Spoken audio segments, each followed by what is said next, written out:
STIG Manager application managers have access to a users interface that lists all users who have accessed the system. Each user's profile is shown in this grid, which displays the username, the friendly name, the user status, any groups they're a member of, the number of grants those users have, when the account was added to the system, when they last accessed the system, their privileges, such as create collection or admin, and their internal user ID. By default, unavailable users are hidden, but you can show them by changing the filter here.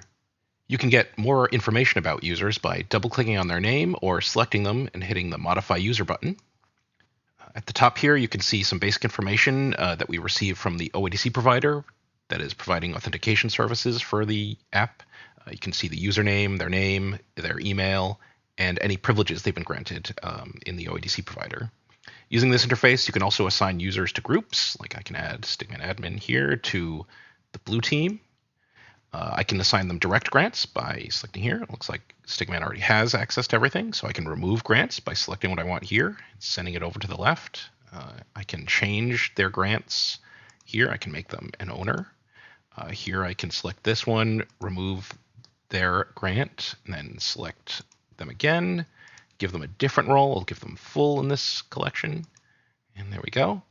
The effective grants tab will show the sum total of any grants that the access that this user has to any collections, the combination of both their group grants and their direct grants. Any direct grant that overlaps with a group grant will take precedence over the group grant. So if, in this case, if the blue team had access to Cohog Windows with a lower role, or any role, the direct grant role of manage would take precedence. And here in the last claims tab, we can see information about the token provided by the authentication provider that was granted to this user when they accessed the system. These user profiles are automatically created the first time an authenticated user hits the system. If you know the username the user will be given in the authentication provider, you can pre-register them. So here I'll create a new user, and if I give them assignments here to a user group or a grant, they'll have access when they eventually hit the system.